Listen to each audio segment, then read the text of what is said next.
એ વહુ બેટા તમારા વાળ તો કેટરીના જેવા છે પણ ઓરાવી તો લ્યો. અરે મમ્મીજી તમે નહીં હવે ખાવામાં જો બીજી વખત વાળ આવ્યો ને તો કેટરીના માંથી ગજની બનાવી નાખી.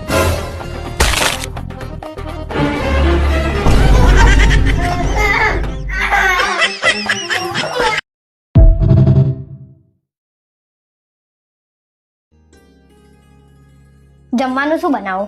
તારે જે બનાવવું હોય બનાવી દે. જે બનાવવું એ નહીં, તમે કોણ એ બનાવો. તમારા જોડે ઘણા બધા ઓપ્શન છે. પંજાબી બનાવું, કાઠિયાવાડી બનાવું, ભાજીપાવ બનાવું કે ચાઇનીઝ બનાવું કે દાલ બાટી? તારા હાથે જે બનાવીશ હું જમી લઈશ. સારું.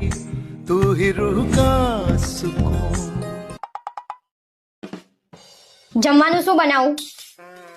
ઓપ્શન્સ તમારા જોડે બે ઓપ્શન છે, હા કે ના? હા.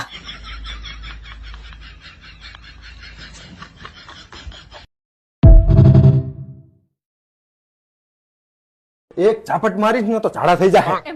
મારે પ્લીઝ મને 7 દિવસથી કબજિયાત થઈ જઈએ.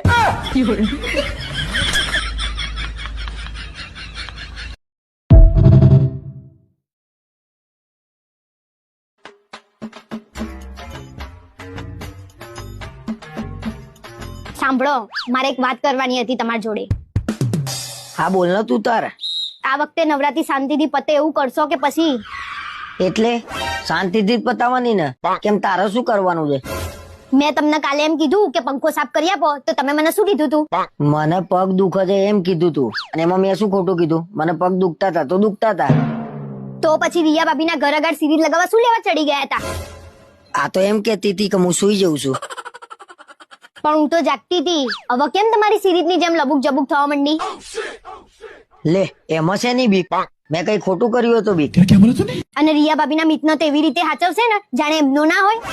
તને તકલીફ રિયા ભાભી થી છે કે એમના મિત થી? મને તકલીફ તમારાથી છે અને એનું નિરાકરણ ના જાય ને એના કરતા શાંતિથી રહેજો.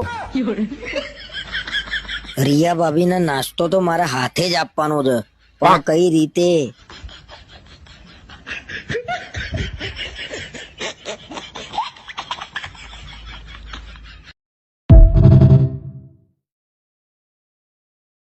હેલા આજ ખાવામાં શું બનાવું? કઈ પણ બનાવી નાખી. કઈ પણ તો બોલતા જ નહીં. કઈ પણ બનાવ્યો તો કઈ ખાતા નહીં. દાળ ગળો છે દાળ બનાય, શાક રોટી બનાવે તો શાક રોટી બનાવી કે દૂધ શાક બનાવે તો દૂધ શાક બનાવે. કઈ પણ બનાવો તો કઈ ખાતા નહીં તમે.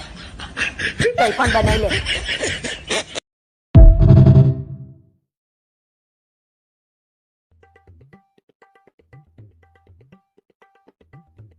એટલે કઈક જમવાનું પડ્યું જ લેતી આય ને. અંદર રસોડામાં પડ્યું છે, જાતે લઈને ખાઈ લો. જાતે લઈ લો એટલે તમને શું લેવા લાયા છીએ? અને દેખાતું નહીં થાકીને આવ્યો છું. શું લેવા લાયા છો એટલે? શું ફેણીને આયા છો તમે? મુકેશ અંબાણી આખા ગામ વાળાને જાતે જમવાનું પીરસ્યું અને તમે પોતે જમવાનું જાતે નહીં લઈ શકતા? અરે એ મુકેશ અંબાણી છે. હા હું એમ જ કઉ છું. એમના જોડે આટલા બધા પૈસા છે ને તોય અભિમાન નહીં. અને તમે તો પોતાની જાતના રાજા સમજી બેઠા છો. રાજા એટલે અમે તો છીએ જ રાજા. દિલના રાજા છીએ અમે તો. રાજા રાજા કરવાથી કઈ રાજા ના થઈ જવાય. એના માટે પૈસા કમાવા પડે. અને આવા રાજાઓ તો ગલીએ ગલીએ ફરે છે. જુઓ તો ખાલી જમવાનું માંગ્યું એમાં કેટલા બધા પહોંચીએ. આટલું બધું બોલવાનું જ ક્યાં આવે છે? મુકેશ અંબાણીના ત્યાં લગનમાં કેટલા બધા સેલિબ્રિટી આયા છે અને આ દિલના રાજાના લગનમાં એકલી પોટલીઓ ફરતી હતી. આના કરતા તો જાતે જઈને લઈ લીધું હોત ને તો સારું.